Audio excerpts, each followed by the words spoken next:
In Washington, D.C., there is a chair that represents the power to affect the future of Central New York, our country, and impact the most disputed issues in politics. You will decide who sits in that chair. This high-stakes midterm battle could shift Congress left or right. Who do you want to have the power? Who will support your beliefs? Republican incumbent John Katko debates Democratic challenger Dana Balter. Your voice, your future. The CNY Central 24th District Congressional Debate starts now.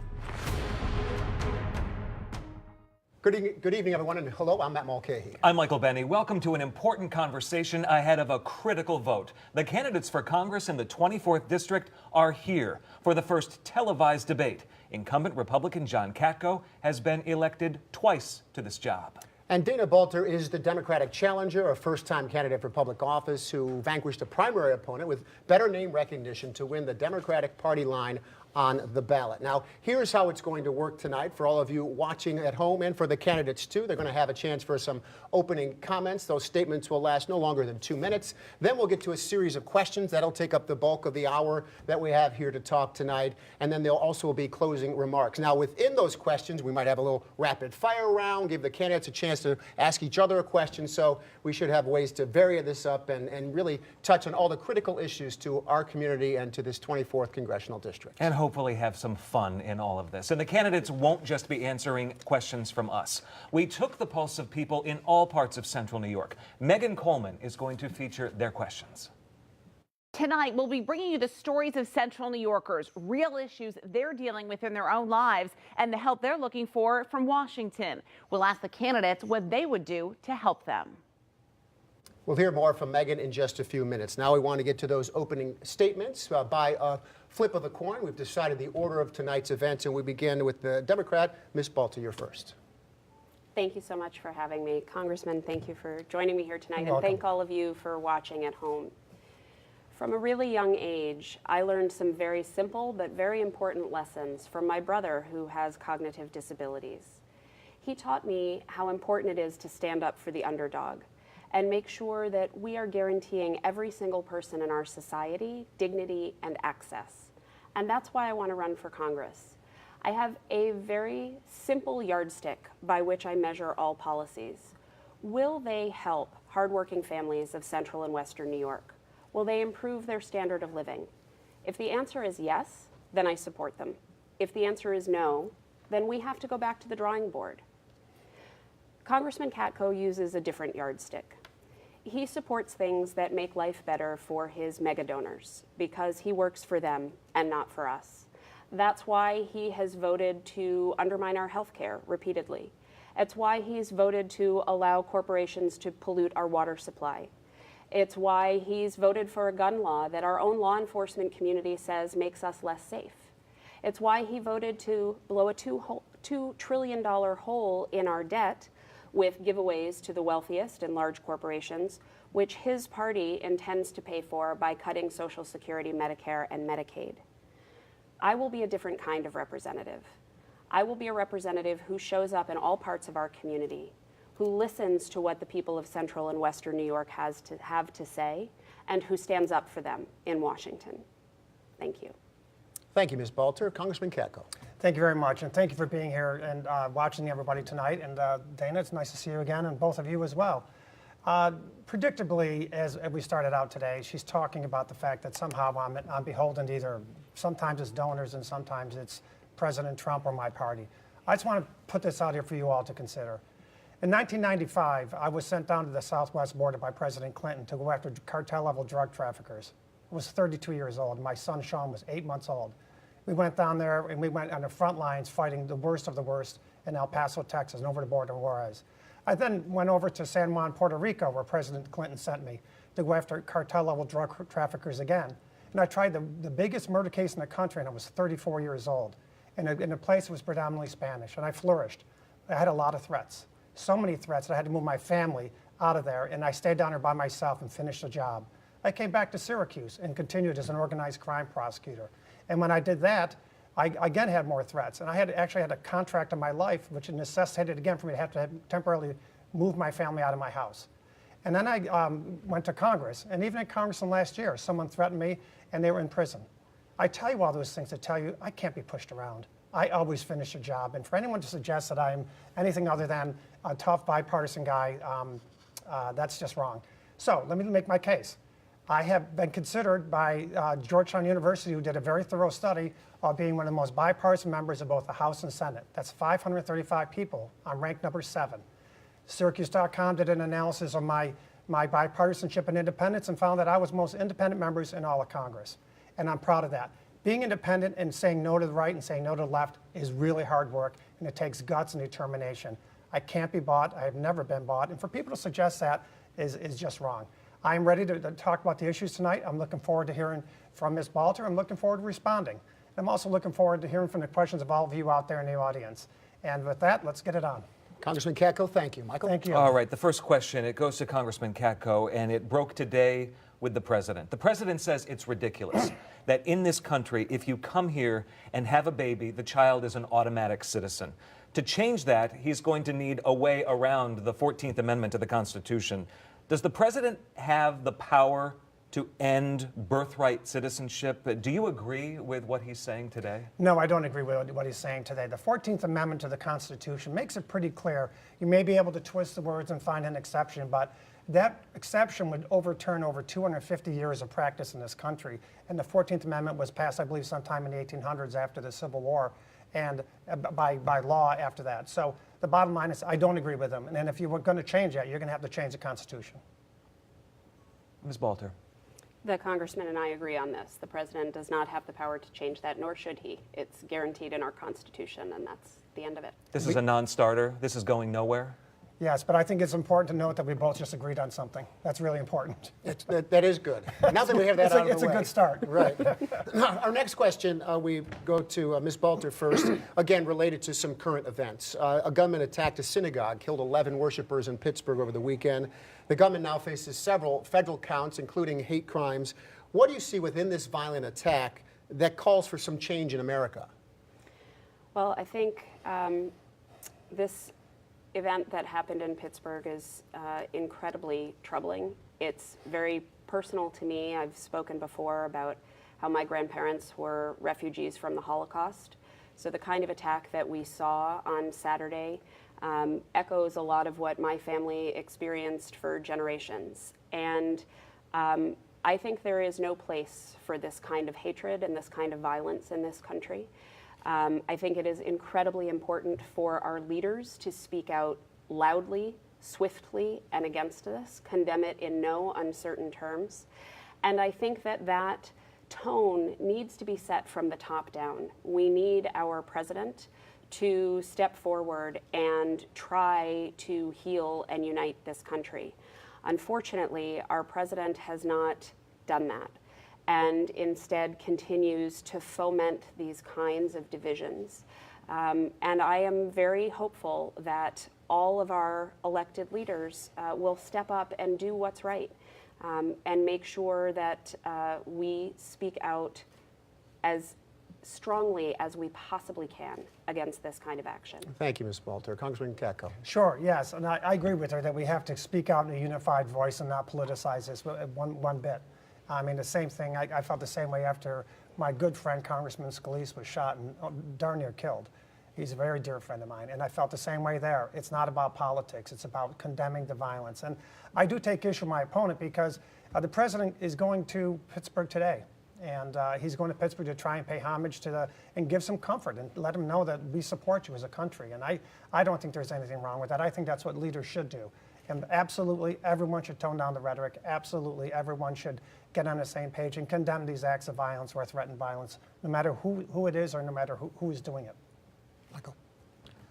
Let's go to the caravan and what's happening in Central America. The folks in Central America, this caravan right now, is this a humanitarian crisis, or is it an example that the president is right and there needs to be a wall along the southern border? And this question is first to the congressman. Yeah, I think it's both. I think that it is a humanitarian crisis to some extent because you have to acknowledge that the reason you're having this caravan is because individuals are trying to find a better life for their kids. I'm not sure what Robin and I would do with our 3 boys if we were living in Honduras and all this stuff was going on there. We probably would hit the road and try and find a better life somewhere as well. But on the other hand, we cannot have a revolving door at the southern border. I'm on the Homeland Security Committee in Congress, and I can tell you every single day in the basement of the Capitol, I get briefed sometimes and many times a day about the real and existential threats to our country from terrorism, from drug trafficking, from human trafficking, and all those other things. We have to have a secure border. Whether or not it means a wall or not, I don't know. When I was in El Paso, the border was a sieve. It's still a sieve. And I think that one of the biggest differences is that you have to have law enforcement along the border. My opponent has been at rallies where they're talking about and chanting to get rid of ICE. ICE stops not just drug traffickers, but human traffickers and sex traffickers and everything else. So we do need to understand their plight, but we also need to understand that they have to have the border secure. Dana Balter. So, of course, we need to secure our borders. There's no question about that. That is part of our right as a sovereign nation, is to control who comes in and who goes out of our country. The congressman is again trying to suggest that I want to get rid of ICE. I don't. I never have supported that position. It's also important that we recognize that the people who are coming up from Honduras now are refugees. They are fleeing violence and persecution. And, I was watching Fox News last night. I saw Shep Smith talking about this very issue and expressing real concern over what the president is doing and how he's talking about this issue. The people who are walking north are 2 months away from the United States if they get here at all. This is not an immediate threat of any kind. What the president is doing is not about securing our border. It's about stirring up fear a week before an election. And that is a very unfortunate tactic to take. This is not something that should be used for political gain. This is a very serious humanitarian issue, and we need to approach it as such. May I respond briefly? Is it about fear, Congressman Cack? No, I don't believe it's about fear. He may use rhetoric sometimes, and when he does that I disagree with it. And to the extent he's trying to foment fear, that's wrong. But to the extent he's trying to point out that we can't have a revolving door at the border, I totally agree with him. But I must say, she says she doesn't support getting rid of ICE. She was at a rally, and there's a picture of her. You can go to Facebook right now where you're watching this. She's standing there with a big sign that says "Abolish ICE."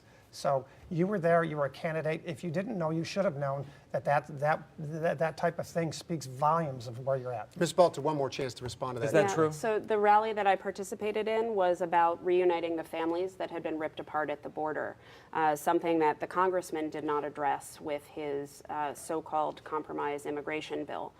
And that is part of the larger picture that we're talking about here. It's making sure that while we are implementing policy that secures our border and protects our national security, we are also doing so in a humane manner, which is part of what is so wonderful about the United States of America, and we need to honor those values. I think they need to take a look at the picture and decide for themselves. We're going to move on. Thank you. Thank you. Thank you. A question related to politics here, and we've tailored these to whoever is first in this case. So in this case, it's Ms. Balter.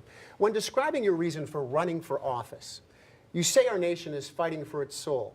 Are you primarily running against President Trump? And let me put it another way. If Hillary Clinton had been elected, would you be here today? I think the answer to that depends on what would be happening in the country. I'm not primarily running against Donald Trump. I am running for what I think our vision of what this country and what Central and Western New York can be. And that's a place where everybody has opportunity, a place where everybody has a chance to pursue whatever vision of success they choose for themselves.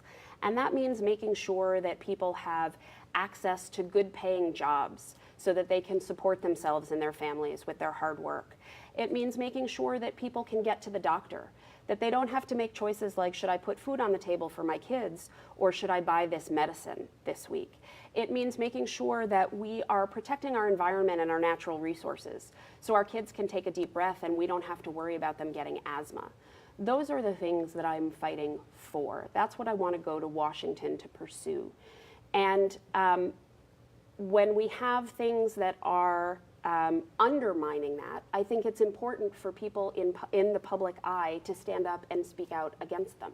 Thank you, Ms. Balter. And Congressman Katko, same topic but a different take. You voted for Nikki Haley for president, not President Trump. That's exactly right. Yet you still voted in line with the president's positions 90% of the time. You describe yourself as an independent, So why haven't you spoken up more against President Trump? Oh my Lord! I mean, how can you speak up more than just saying you're not voting for the president, which I did, and that took a lot of courage. I did it before the vote, and I told you I was going to do it, and I don't know how you can say anything's more courage than that. There's time and time again throughout his tenure where I've stood up to him. When he went to Helsinki and said that the immigration that the intelligence community got it wrong and that there was no meddling in the election, I hammered him on it. I routinely stood up to the Mueller investigation and said we have to let the Mueller investigation see it through. I voted against the Affordable Care Act, which was one of his key pieces of legislation. I voted against the Farm Bill, which is one of his key pieces of legislation. And have continued to stand up whenever and wherever I can. I couldn't possibly be found by an independent agency at Georgetown University to be one of the most independent members in all of the House and Senate if I was in the bag, as she suggests, for President Trump. I'm not, and I've been an independent person since I've been there, and I'm very, very proud of that. Thank you. Let's bring in a voice that's not at the table right now, a voice from our community. Megan Coleman has it for us. Here along Barnes Avenue in the city's Valley neighborhood, it was the site of bloodshed. In June of 2017, 21-year-old Rashid Baker was shot and killed here. More than a year later, his killer is still on the loose. And now his mother is channeling her own pain into a push for change. For Rashida Caldwell, it is a gnawing pain that pierces her heart every single day. Her son's death has propelled her to use her voice, calling for an end to the violence that is plaguing city streets. We cannot keep having illegal guns here. We can't keep saying that it's okay, right? We can't keep flooding this community. It's flooded with guns. Caldwell wants to see more programs to help young people, additional resources devoted to schools and helping people find jobs. This place is a beautiful place. It's a great place. A lot of great people who have come from this and still here and will continue to be great. But we need help. We need help. Our thanks to Rashida Caldwell. She has not been shy about putting her pain out there for Pretty all powerful. of Central New York to see. Let's start with Congressman Katko. How do you stop illegal guns from coming into Central New York? And as a second part to that, the president is fond of saying the Second Amendment is under attack. Is it? No, I understand that people's concerned about the violence, and I'll get to that in a moment. But I sat with the Rashida Caldwell type of individual, victims, moms of victims, again and again throughout my time as a gang prosecutor. In fact, I prosecuted a gang that was in those neighborhoods. And I'm glad to see that they're back doing RICO prosecutions in the last couple, they announced it yesterday, so I'm very happy about that. What we need to do, and I've already done it, in 2001, I had the first major gun prosecution the city's ever seen. 74 guns were shipped up here from Atlanta and sold on the streets of Syracuse. We only recovered 14 of them. One of them was used in a carjacking in New York City. So I've already done it. I think we need to have a robust Safe Streets Task Force and get the guns off the streets like they did before. We need robust enforcement of the laws that we have. And I don't necessarily agree with the government, with President Trump that the Second Amendment is under attack. We just have to, we may have disagreements at times about the Second Amendment, but the bottom line is there's robust law enforcement that can be done, robust law enforcement that should be done, and it's a really good sign to see the federal government back involved in gang prosecutions here in Syracuse. That's going to really help a lot. It helped when I was doing it as well. Ms. Balter, what do you say to that? I don't agree with the president that the Second Amendment is under attack, and I don't think that anybody is seriously suggesting that we undermine the Second Amendment. We have a long tradition of gun ownership in this country, and people who are responsible gun owners should be able to hunt and fish and protect their families. That's not incompatible with common sense gun safety measures, which is what we need to put in place in order to help stop the violence that's plaguing our communities.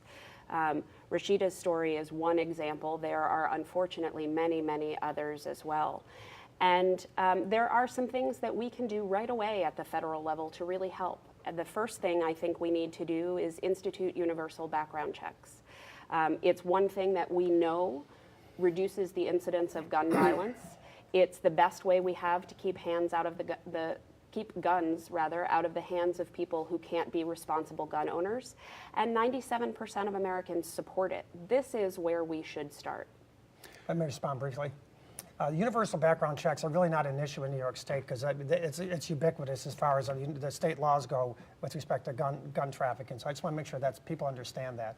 And one thing, innovative thing that I've been doing lately is, and I had a remarkable experience, several individuals that I put in prison for a very long time on gang prosecutions approached me and asked me to start working with them on gang violence. And so we're going to start working with kids in the 10 to 14-year-old range, much younger than we normally targeted, to try and work with them, to try and get them before they get sucked up into the gang life. And I'm really proud of the work we're going to do with them, and I'm looking forward to it. This is a case where we need to clarify for the voters that while universal background checks shouldn't be an issue in New York because we have decided as a state to have strict gun laws, they actually are, and in part because of a law that Congressman Katko co-sponsored, the Concealed Carry Reciprocity Act.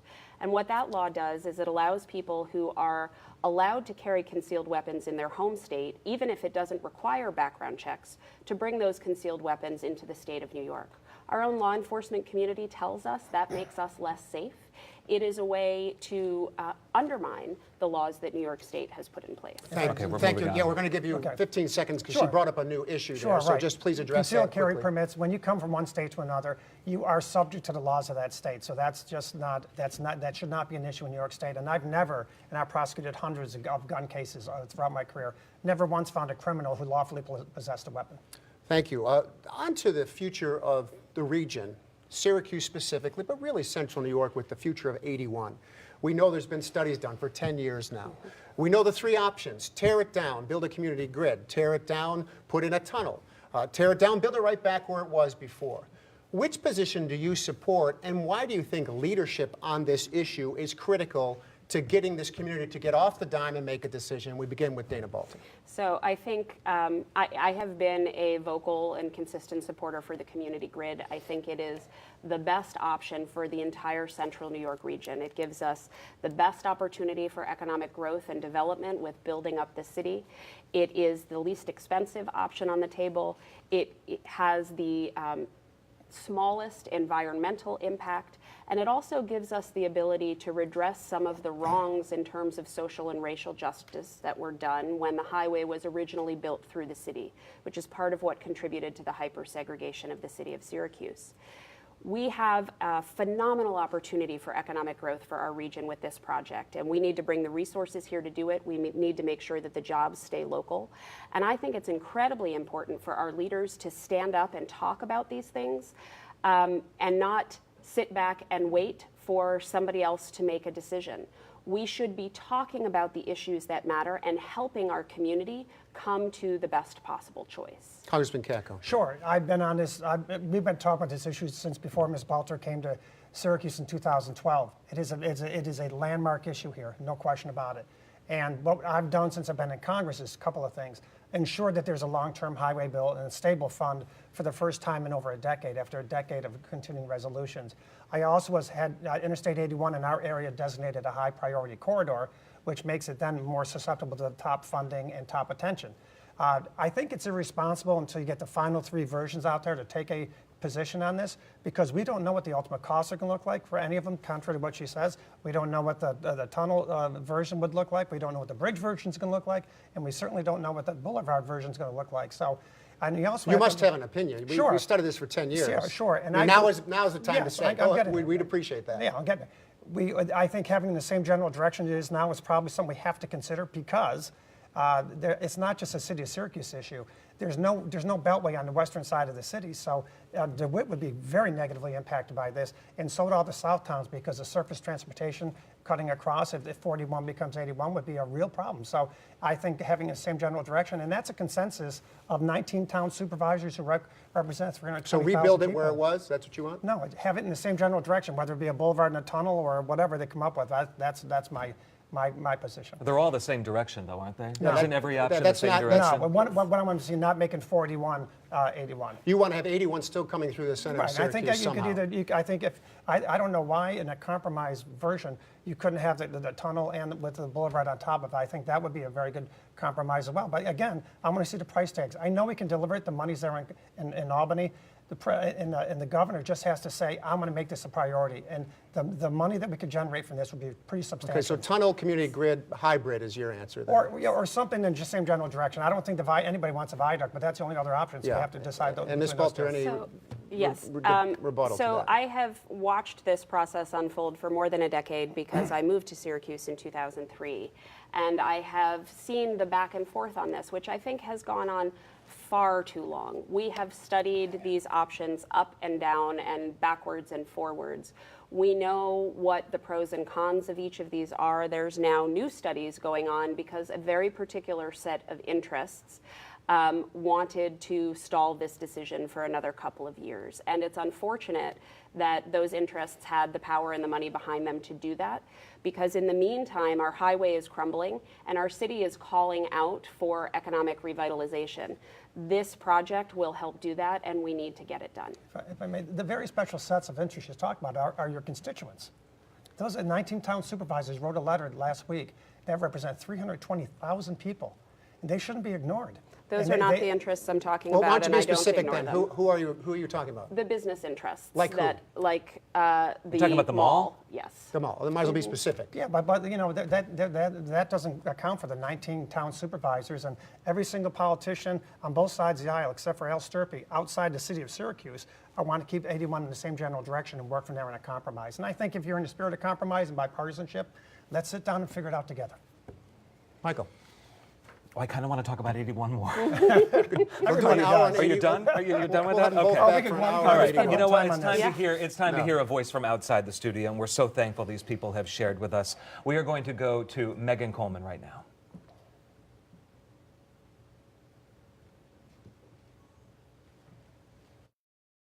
For working parents, it's a constant challenge battling family and childcare. And for so many, the biggest challenge, how to pay for it. Melissa Smith of McGraw knows that all too well. The mother of four was forced to decide between working and staying home. We just couldn't find childcare that would be enough for me to work full time that was affordable. Smith worked in home health care, but after she had children, Smith says she didn't make enough to pay for child care. For just one child, it was more than $130 per week. It wasn't worth it. It made it so we couldn't afford to work if we had to put the kids in childcare. So she switched to working overnights and taking care of her kids by day. The lack of sleep made it unsustainable. As a parent, you feel like you're supposed to be able to provide everything, but in the way our economy is, it's the opposite. You barely can survive, let alone provide for their futures. And that mom is not alone. We hear the story over and over again. The question for both of you, and we'll start with the congressman, what is the best way to help these families? Well, there's multiple ways you can do it. I had everything from what I introduced this term called the Paid Family Leave Act, which allows them basically have a family savings account for when parents have to take time off. But also, you know, you have to provide more incentives for them to go to work. That's one of the reasons why I voted against the Farm Bill.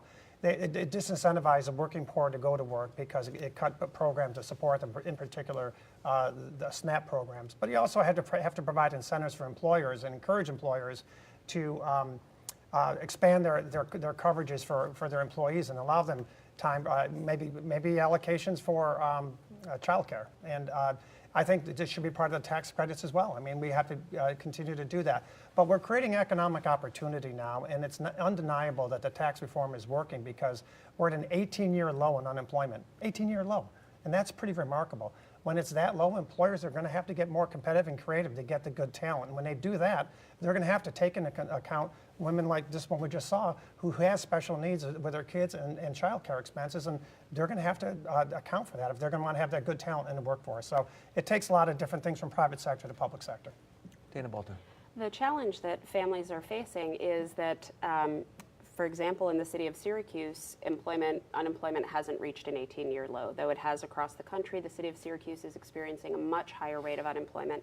Our families here in Central and Western New York are still struggling. Childcare is an incredibly important service that our families need. And a lot of parents choose to not work because they would have to spend more money on childcare than their salaries would bring into the home in the first place. So we've got to provide supports. I'm looking forward to working and following Senator Kirsten Gillibrand's lead on these issues. She has done remarkable things in introducing legislation in the Senate and co-sponsored paired pieces in the House. That's where I want to work to make sure that we are providing supports for childcare, family leave, sick leave, all the sorts of things that will help parents get back into the workforce and stay in the workforce. And the personal savings accounts that the congressman's suggesting are not the right option, because that only works if you earn enough money to put into those in the first place, and that doesn't help enough of our families. Thank you both. Healthcare. Ms. Balter, you advocate for the single-payer Medicare for all system. Can we afford that in this country? We can. In fact, we can't afford not to do it. We are spending so much money on a broken healthcare system right now, and we are forcing most of the people who live in this country to be in that broken healthcare system. At the same time, we have a second healthcare system in Medicare that works beautifully. The people who use it are incredibly satisfied with it. It is effective. It is efficient. It's the most efficient health insurance program in the world, with administrative costs at under 2%. And if we move to a Medicare for all system, not only will we save trillions of dollars in our overall economy in what we spend on healthcare as a country, but 95% of our households will save money on what they spend out of pocket on their healthcare.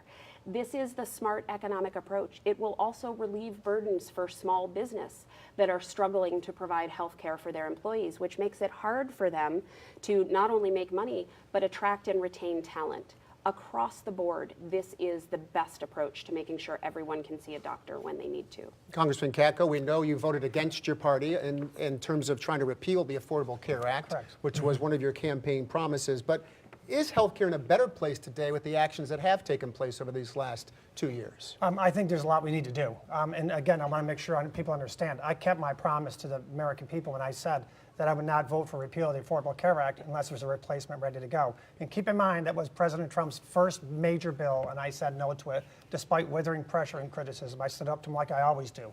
And I think there's some things we can do that we need to do as well. We're already starting on some of them. One is prescription drug price reform, medical malpractice reform. Those are the two biggest drivers with respect to healthcare costs. Interstate competition for healthcare, which we're already starting, and funding high-risk tort pools. Funding high-risk pools for individuals. What my opponent is suggesting is going to double everyone's taxes overnight, double the size of government overnight. And let me ask you, when is the last time that happened and we saved money in the long run? The very author of the seminal report on this called me after she was espousing this program and said it would have a catastrophic effect on healthcare, and it would have a catastrophic health on the health of hospitals, about 80% of which would be underwater in the first year alone. Thank you. So this is another case of the congressman misrepresenting the facts and my positions. There are plenty of independent analyses that show that Medicare for All saves money, again, in the overall economy and for individual households, which is what we're trying to do, is make healthcare more affordable for people. And while he's talking about really important things that sound good, like bringing down the cost of prescription drug prices, he's in fact voted to keep those costs high. And he voted for a tax bill that gave a $42 billion gift to the pharmaceutical companies while doing it. So he talks a good game, but what he's doing in Congress isn't really helping the people of Central and Western New York get to the doctor. Okay, we're going to move on to our rapid fire questions. All right, we're going to get the heart rate going, as if healthcare didn't get the heart rate going. Very, very brief answers. In some cases, one word. In some cases, one letter. We'll start with the congressman. Give the president a letter grade so far. B. F. Who benefits the most from the new tax cuts, Dana? The wealthiest in corporations. Everybody does. Should there be a citizenship question on the 2020 census form, Congressman Katko? Yes. No. Ms. Balter, would you vote to impeach President Trump? I won't make any decision like that until I see what the results of Bob Mueller's investigation are. Congressman? Ditto. Agreement. Make note of that. Make note of that, everybody out there. I think we've had 3 so far. We're on a roll here. Congressman Katko, who gets your vote for Speaker of the House if your party is in power? Absolutely. There's only one person running for Speaker that I know of right now, and that's Kevin McCarthy. And I made it very clear that I would vote for him for Speaker if and only if he agrees to what the Bipartisan Problem Solvers Caucus, which I'm a part of, proposed, and that is changing the rules. If he doesn't change the rules, he's not getting my vote. You said it. You said all those words This quickly, is the but it's the rapid right. fire. I'm sorry. I'm It's not sorry. how fast So- you I can talk. apologize. It's hard, you know. Well, now you know. I'm sorry. Ms. Bolter, who would you vote for Speaker of the House if the Democrats are in charge? Kevin McCarthy had to delete a Who would tweet you where vote he for? Who would was you vote for? supporting anti-Semitic ideas this past weekend. So we need to be careful about that. I will make my decision once I see who's running and I have the opportunity to evaluate the candidates.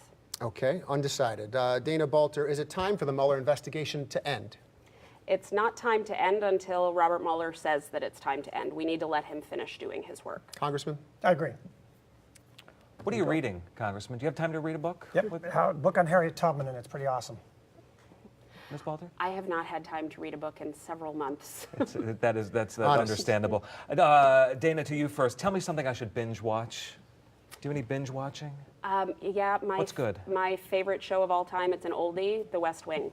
Yes, great show. I was Congressman, going to say the New York Giants, but they suck. do you Netflix? Do you Oh, Netflix? Seinfeld. I Seinfeld every night too. I That's a love it. go-to Yeah. for you. Yeah. All right. good. Okay. Let's go bigger picture than binge watching right now, and let's talk about world issues. What is the biggest threat to America? Is it a country? Is it an organization? Ms. Balter, to you, the biggest threat to America. I think it is allowing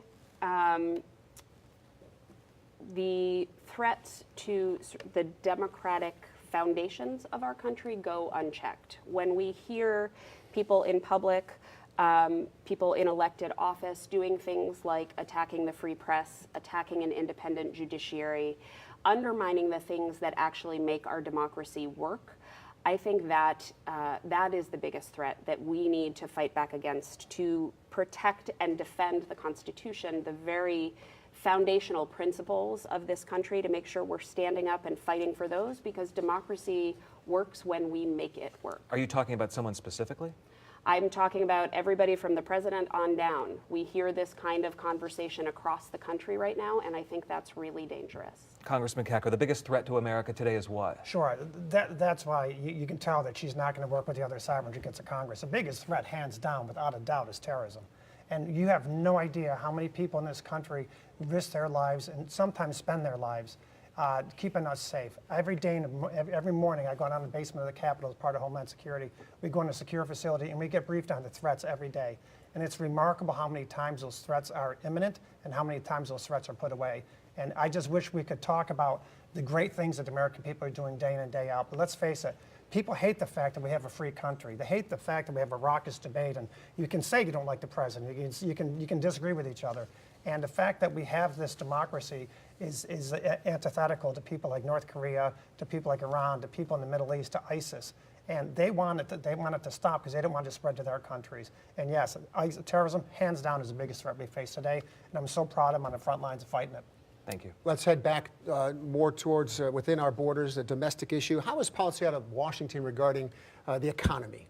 How has that impacted Central New York over these past 2 years in terms of business and jobs being successful? And are we better off today than 2 years ago? There's no question about it, and the statistics prove it. I know she's going to denigrate some of that stuff, but here's the fact, okay? We have the lowest unemployment in 18 years. That's a fact. Think about that. In almost 2 decades. That's around the time that Carrier left, and New Venture Gear, and those other companies that were providing good jobs that get people up out of poverty. Do we have a long way to go? Of course. Do we need more advancement with salaries? Of course. But my God, we're starting to turn the corner. And 2 years ago, we saw the economy limping along for about a 10-year stretch, at about 1% to 2% a year. It's close to 4% now, which is remarkable. And that's not only going to help people grow and help the economy grow. You grow the economy and continue to grow like this, and we're going to have a much better budget position. And all those people in the city of Syracuse that need opportunities, they're not going to get opportunities through government programs. We need to have the safety nets for them, but we absolutely, positively have a better picture than we did 2 years ago. And those people in the city of Syracuse have a much better chance than they did 2 years ago of getting a job and advancing and getting up out of poverty. Ms. Balter, are we better off than 2 years ago? We are. The country has been moving in the right direction for a number of years now. We saw, under President Obama's leadership, pulling out of the recession and starting a lot of progress, which has continued, and that's wonderful. And we see some good economic indicators like GDP up to 4%. The trouble is that not all of those benefits are reaching the people who need them the most, the people in the middle, the working families, the people who are still struggling to make ends meet. And that's why I'm concerned about the kinds of policies that the congressman supports, the tax bill that he voted for, which continues to give the majority of the benefits to the people at the top of the economic ladder instead of to the people in the middle and at the bottom who really need the boost the most. We've got to focus our economic policy and our tax policy on those folks. It is not trickling down. We have tried this experiment numerous times. It doesn't work. The way that we grow the economy for everybody is by supporting people in the middle.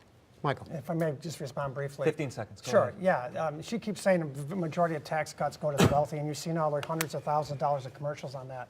It's absolutely not true, and she knows it has been debunked by the Syracuse paper, the Auburn paper, and factcheck.org, and even the Washington Post. So the bottom line is it's going across all lines, and unemployment is the best way to get people, low unemployment is the best way to get people out of poverty. Okay, we're going to move on. Can I respond to that? 10 seconds. This is the tax bill two-step that the congressman does. There's lots of independent analysis that shows the 83% of the benefits go to the top of the economic ladder. You voted for a 10-year tax package, and over 10 years, 83% of the benefits go to the top. We'll save the rest of it for the closing arguments. Well, I've got to move on because Absolutely. this is critical and it's heartbreaking. Megan Coleman, I want to direct your attention to this story. For Central New York families shattered by the heroin epidemic, they are in the fight of their lives, trying desperately to get help for their loved ones who are craving the substance that far too often ends up taking their lives. For Deborah Smith of Auburn, they are images she clings to, memories of happier times with her beautiful, bright young daughter. Now it's really like there's no hope at the end of the tunnel. Smith's life was turned upside down when her daughter Haley got hooked on heroin. The former nursing student was in and out of rehab and ended up living on the streets. Most of the time they have to go out of state for care. There aren't enough centers in New York State. Haley was recently found dead at a heroin house. She leaves behind a 15-year-old, 9-year-old, and 3-year-old. Her mother is now fighting for more treatment centers, more early intervention, and longer treatments. It's too late. There are thousands and thousands of people struggling, and people die every day. For a mother to share her pain like that, we so appreciate it. The question here to Dana Balter first. Why are people dying waiting for treatment in our community? Why do some people have to fly out of Syracuse in order to get treatment? It's a heartbreaking situation. My heart goes out to this mother and to so many other families that I've talked to about this problem who have lost loved ones. We know that treatment can work. We know that the best way to help somebody who is suffering with opioid use disorder or any drug use disorder problem is to get them medical treatment because it's an illness. And we don't have enough treatment centers, we don't have enough doctors, we don't have enough medication. Medication-assisted treatment is the most effective option. This is a perfect place for the federal government to step in and supply resources so that places like Farnham and ACR that are doing amazing work in our communities can expand and grow and meet the need that we have. They are doing incredible work. They don't have enough resources to reach everybody like this young woman who need the help, and that's where the government has to step in. Congressman. I'm very proud of the work we did with this, and I did it in conjunction with a lot of people just like the woman we saw, talking to them, meeting with them, and listening to them. And the Comprehensive Addiction Recovery Act, or CARA as it's known, provided billions of dollars for treatment and prevention as well as law enforcement. You need all three. You've got to try and stop this poison from coming in from across the border and wherever it's coming from. You need to hammer the people that are killing our people by giving them these drugs. But you also need prevention and treatment, and we provide a lot more dollars, a lot more money that's coming in because of the Comprehensive Addiction Recovery Act. I've also supported movement towards letting more doctors prescribe the medication that helps people get off heroin. They're capped at 100 patients now. They should be able to, as many as they can see, help them out. So there's a lot of little things we can do like that. I also had a groundbreaking act to help get synthetic drugs off the street that if it gets out of the Senate and signed into law, it's going to be a huge up for law enforcement and stopping the deaths that are happening like 5 an hour in this country right now. Who's against this stuff that you're talking about? Who's against it? You'd be amazed in Congress on people on both sides of the aisle. Some people don't want to give the president any wins, and some people are too conservative to get their head out of their butts, to be honest. Thank you both. The community has asked a few questions here. We've certainly asked several questions. Now we take a break. Now it's your turn. Congressman Katko, you go first. Ask your opponent that one question you want to know about her. Why did you decide to run? How about that? A nice, easy one for you, softball. I expect one in return, though, okay? I decided to run for office because I wasn't really happy with what I saw happening in the country. I was concerned about a lot of the issues that we're talking about, progress not being made, concerned with the rhetoric that I was hearing, and really frustrated at an inability to communicate with elected officials and see things changing, not seeing in particular you stand up and fight for the things that people all across this district were asking for. And I decided that instead of complaining about something that I didn't like, that it would be better to step up and try to do it. Sure. Okay. Now, what's a softball for me? Now, Ms. Balter, you get to ask a question, and you don't have to play by his rules. You can ask him a question. Yeah, I have a real question. Sure. I have a question that I'd like an answer to. So in 2015, the IRS was auditing Microsoft because they were stashing assets overseas and not paying taxes on those assets. And we as the taxpayers were owed billions of dollars in taxes. The IRS wanted to hire outside counsel to help with that tax prosecution case. And you voted to block the hiring of outside counsel. And then in the months following that, got contributions from Microsoft and from their lobbyists.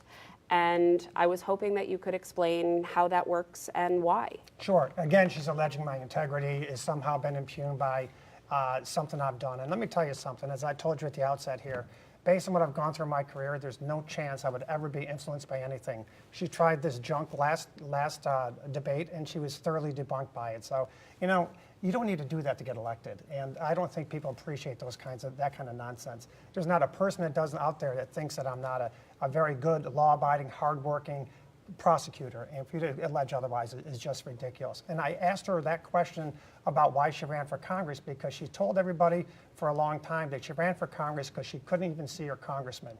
And what she didn't tell you, and what she kind of alluded to tonight, was I met with her in my office face to face. I brought up off the street when she was out there protesting with the other guys that are banging drums and holding all kinds of signs. We brought them up to my office, sat them down.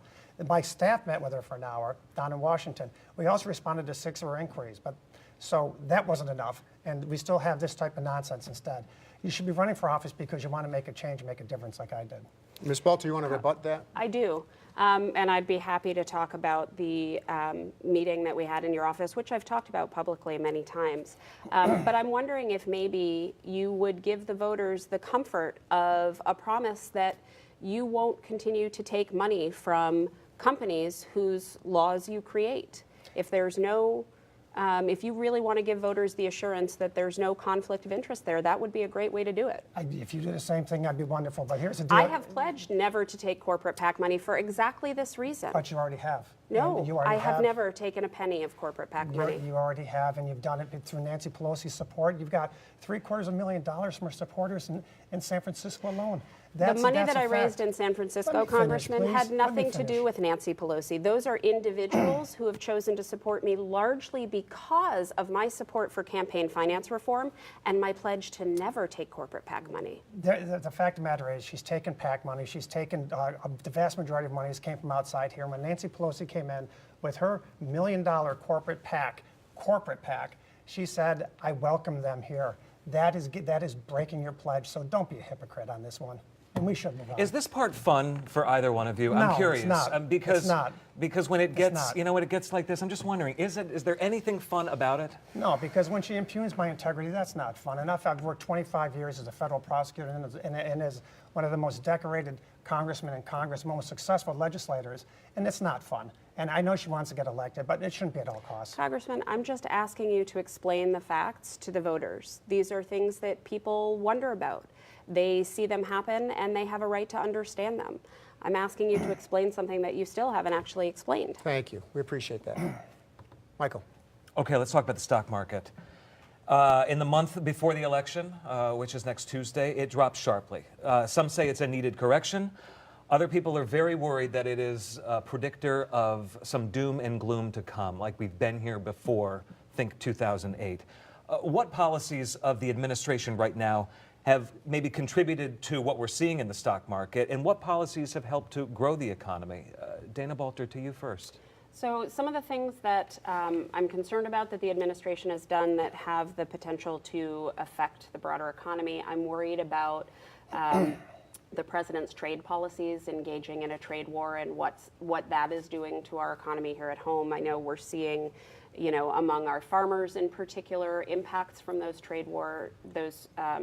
that trade war already. I've heard in particular from soybean farmers who are really struggling. And I'm concerned that he is going to continue escalating these problems. I'm also really concerned about the rollback of the Dodd-Frank protections that Congress did, and that is something that both parties supported. It's something I'm very critical of my party. There are members of my party who voted to do that. And I think that is a big mistake because the lack of those protections is what led us into the last recession that we had. And I'm worried about what the effects of those kinds of actions on the part of Congress will be. Congressman Katko. Well, even with those corrections, understand that the market's up about 35 to 40% over the last 2 years, which is a pretty remarkable thing if you have a retirement fund, and that's a darn good thing. Some of it's a natural correction, some of it's a Hobson's choice. You want the economy to grow, right? And when the economy grows, everybody gets worried because it's growing.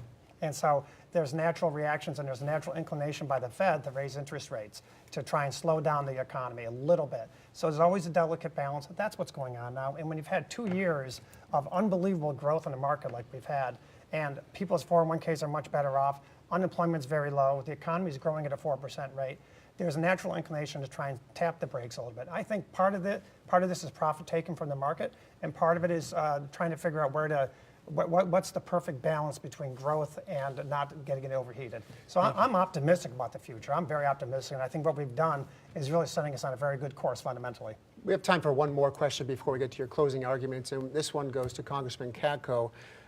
The campaign ads. I know the people at home are tired of seeing them. They're tired of getting the flyers.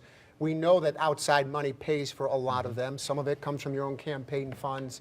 How would you do it differently if you could be the campaign election czar and say in 2 more years we would have a different plan altogether? Hands down, and you probably don't want to hear this because you guys would be detrimentally affected from the commercials, lack of commercials, but I think we need a constitutional amendment, and I've signed on to that in Congress. In fact, I'm the only Republican to sign on to this constitutional amendment to limit campaign financing and leave it up to the discretion of the states and the federal government how much they want to have the limits on there. Based on what's happened in the Supreme Court, there's no question that the only remedy now is a constitutional amendment. And I had the guts to stand up and say, cross party lines, and I signed on to that amendment, and I think that's what we need. Ms. Balter, how would you do it differently? So I think that we need to overturn Citizens United with a constitutional amendment. I've long been a supporter of that. That bill has been in Congress for 2 years. The congressman voted to block consideration and only signed on to it 2 weeks before this election, the day before our first debate, actually. I think the voters can see through a political stunt like that. But while we are working towards a constitutional amendment, there's also a lot that we can do legislatively. And I've put forward a legislative agenda, which is on my website. I've signed on to a letter with 106 other candidates running for office, telling leadership in the House that we want this to be the first issue that the House takes up in the new Congress because it's so important. And some of those things include increasing disclosure requirements so that when we see an ad on TV, we get to know who the donors are behind those ads so the money comes out of the dark. Closing down the influence of foreign money in elections, which is still creeping in even though it's not supposed to, and working to increase transparency and accountability across the board in government. Thank you.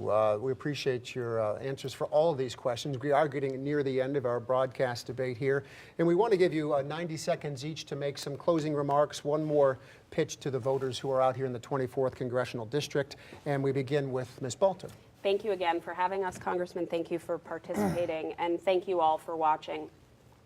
We're facing some very serious challenges in our communities. The costs of healthcare are going through the roof. People are working 1, 2, 3 jobs and still struggling to make ends meet. Parents are sending their kids off to school in the morning and they're worrying about whether or not they're going to come home safe at the end of the day. And we need somebody in Washington who's going to fight to make those problems better. Congressman Katko is not getting the job done because he works for his mega donors and not for us. He's taken almost $1 million in corporate PAC money, and you can draw a direct line from his donors to his votes. He's taken over $60,000 from the telecom industry and then voted to allow ISPs to sell our personal data. He's taken over $100,000 from oil and gas and then voted to allow the dumping of coal ash in our streams. He's taken almost $100,000 from big pharma and health insurance and voted to undermine our health care and keep prescription drug costs high. I'm asking for your vote on November 6th because I will be a different kind of representative. I will be a representative who shows up, who listens, and who stands up for you in Washington. So please vote on November 6th. Bring everybody that you know to vote because this election is our opportunity to stand up, raise our voices, and demand the government we deserve. Congressman Katko, closing remarks. Yeah, thank you very much. I appreciate you all listening out there in the spirited debate that we have and always have. Like I said before, I got into this job because I wanted to make a difference. The far left and the far right have an overdominance of hold in Congress, and I think striking the balance in the middle like I've done is something I'm very proud of. I'm one of the most independent and bipartisan members in all of Congress, and that's proven by agencies all across this land, and I'm very proud of that. I couldn't possibly have achieved that if I was beholden to anybody like my opponent tries to allege. And to impugn my integrity just smacks of desperation, smacks of the character of the person that she is. I haven't done that to her, and I wouldn't do that. I talk about the facts, and we talk about the issues, and I hope that you can see through that nonsense. I have always prided myself on being productive and working very hard for my constituents. I've had 33 bills pass the House, 20 of them signed into law, 10 by President Obama, 10 by President Trump, and every single one of those bills has a Democrat on it. I don't even submit a bill unless a Democrat's on it. That's bipartisanship, and that's what I'm all about. She started a left-wing group here called Indivisible that sole job is to resist, and you heard it in her answers again and again tonight. She's going to resist and resist and resist, and that's not what we need. This is a very bipartisan independent district. I have worked very hard to make sure of that, and I've never had to impugn anyone's integrity to try and get ahead. And I hope you can see through this, and I hope you can support me again on November 6th. Thank you very much. Thank you both. We've touched on a lot of topics here tonight. Yes. 81, healthcare, campaign finance, violence in our country, foreign relations, the stock market. We've hit a lot of notes, and we appreciate all of your responses. We certainly do, but there are some topics that we have left out. We did so purposely because there's a good chance that as you're watching on television, there may be a computer or one of these in the room. We invite you very much right now to join us on the CNY Central Facebook page. That's our 2018 congressional debate featuring Congressman John Katko and Democratic challenger Dana Balter. Thanks for joining us tonight. Have a good evening. We'll see you on Facebook.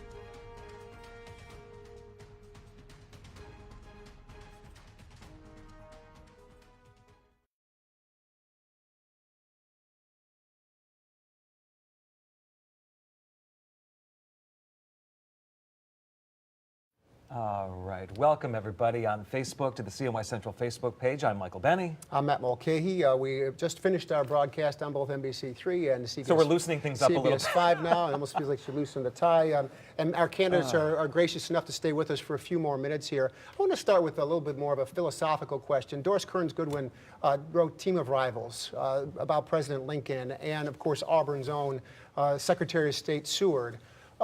Let's start with Congressman Katko on this. Which president would you model your political career after, and tell us why?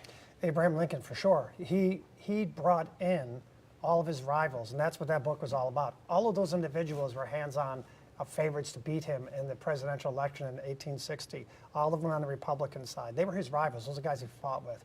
Instead of vilifying him, he brought him in, including Seward, who thought he had it in the bag.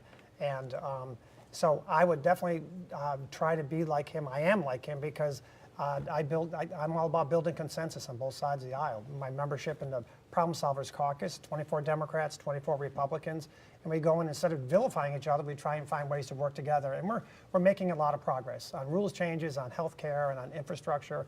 And that's the kind of person I want to be, and that's the person I am in Congress. Ms. Bolter, who would you model your career after? Abraham Lincoln's a really good choice. But I think I would like to work in the spirit of Franklin Delano Roosevelt, because what I admire about him, and working in partnership with his wife, Eleanor Roosevelt, bringing the United States out of a very dark and dire time successfully. And he laid the foundation for a lot of really important programs that we have that are still doing that job today, supporting people who need it the most in our country, and doing it sort of against all odds. And that is something that I really admire. Let's talk about Central New York, big picture. We have such a rich place in history when you think about it and when you read about it and you tell people from other parts of the country about it. People who've made us proud, companies that built things here that were shipped all over the world, really, and really put Syracuse on the map. What is Syracuse going to be known for 10 years from now? Ms. Bolter? The city or the region? Syracuse and Central New York. We'll broaden it out to the region. But what are we going to be known for in 10 years? I think we are going to be known for being a place that has experienced a real renaissance. We have this incredible history that you're referencing, both in terms of American history, in terms of our industrial history, but we've also gone through some pretty hard times over the last number of decades. And I think we are on a tremendous upswing. And we are investing in our, not only our economy, but in our higher educational institutions, in arts and culture. We are once again becoming a place that is attracting people from all over, where kids grow up and they want to stay here. And I think when we deal with the rebuilding of hopefully a community grid after I-81 comes down, we will have the opportunity to revitalize our core city as well. And I think 10 years from now, we're going to be an example to a lot of other communities like ours around the country of how you can invest locally and experience that kind of renaissance. 10 years from now, what are we known for? Well, I think a young, vibrant economy, more youth staying here.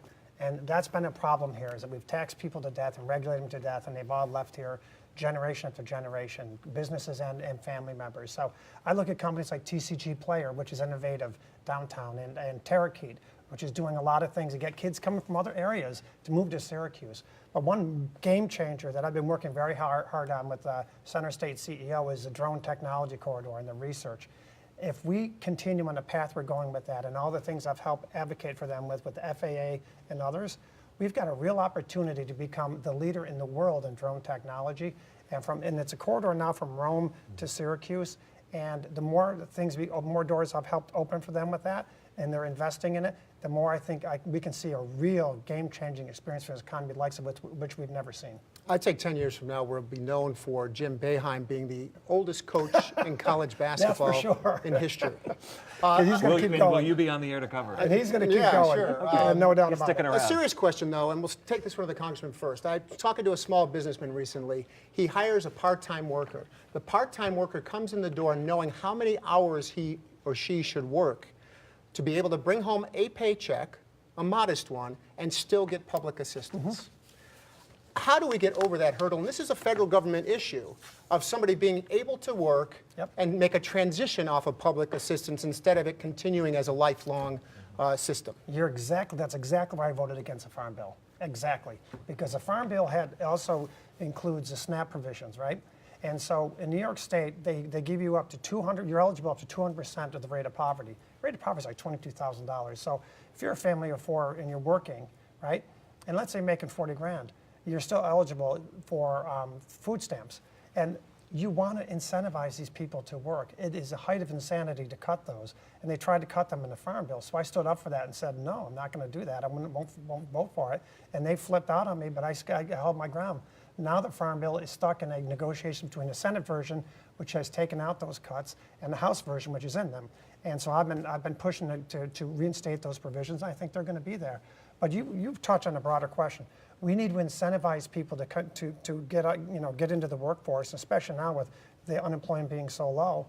And we need to do things like allow them to continue their benefits for a certain period of time, and maybe have a sliding scale where they slowly wean off it over time as they get in their feet firmly planted on the ground. Ms. Balter, do you have a solution to this type of issue? Yeah, this is an issue I'm very familiar with. When I worked in disability services, this is something that the clients that we served came up against all the time. They would receive Medicaid as a way to pay for medical care, and then as soon as you get a job and you are successful in that job and you start earning money, you lose those benefits. But you're not earning enough money to pay for that medical care, right? So we have to make it so that employment and some level of benefits can coexist, so that people can put together a full and successful life, and that we don't provide disincentives from doing that. I think the congressman is right when he says we need some kind of sliding scale. So the idea that as you increase your income, your benefits decrease, rather than have them disappear all at once until you get to a level of stability. We also need to look at that not just in terms of income, but in terms of assets, because people with disabilities are unable to amass assets, unable to save money without jeopardizing their benefits. And that keeps them one disaster away from bankruptcy, and that doesn't work for anyone. Yeah, if I could just share a quick story. My brother-in-law has developmental disabilities, and he started working 3 days a week at the age of 48. And now his food stamps went from several $100s a month to $6 a month. Yeah. So it's at the height of insanity. Yeah, I mean, you want him to incentivize him to work, you want to get him out there, and you don't want to penalize him for working. So Yeah, I think we agree on this one pretty much all the way. And attention is needed on Absolutely. that. On that. Absolutely. Michael, how about one more question so we can. I'm just wondering, because so much of it is the ads, and I know both of you, you can't possibly watch them and go, oh, yeah, love that one. Oh, love that one. Even if you say, Dana Balter, I approve this message. Well, I'm talking about the ones that aren't. But some of those are also candidate-driven. pretty aggressive, too. I'm just wondering what you learned through this whole process, what you learned about each other personally or style-wise that will last with you long after this is done, long after this is over with. What did you learn about him throughout this that's not in those ads? Because if I hear something that's in the ads, we'll just end it. Yeah, I don't know that I've necessarily learned more about the congressman. I've watched him campaign before, right? This is not his first campaign, so I've seen him campaign before. I think, you talk about the ads, and you're right, the ones that come from our campaigns, we look into the camera and say we approve these messages. The ads that I run, and I insist on this from my campaign team, that the ads that I run are focused on policy issues. They're focused on what the congressman has done as a congressman and as a candidate, the decisions that he's made, the votes that he's cast. The ads that he has approved and run against me are not the same. They have become very personal, and they have questioned my integrity repeatedly. And in many cases found to be false and misleading. So it's disappointing to me, but it's not surprising because it's not the first time I've seen it. What have you learned? I'll answer the question. Okay. I think she's a highly intelligent person, and I think she does her homework, and she's prepared for debates, and she's run a very good campaign. There's no question about it. The only troubling thing I've learned is that she willingly impugns my integrity, and that's something that's troubling. But other than that, I have a lot of respect for her. Well, it's like you agree on that. Yeah, let's end on a lighter note. Is there some type of measure in Washington that could be passed to guarantee sunshine in Syracuse and Central New York, I don't know, tomorrow? Or 5 years? You've been working on it? It's called Scotch. Ms. Balter? What's your answer to that? Is there some way to work with that? I will tell you what, if I can figure it out, it'll be my #1 item. You wouldn't be in How's that? Congress. Yeah, if you can figure it out, I guess whoever figures it out gets the win. Thank you. Appreciate the time on Facebook. A little more casual, certainly, and all the time on our broadcast on CBS 5 and NBC 3. I'm Matt Mulcahy. I'm Michael Benny. Vote next Tuesday.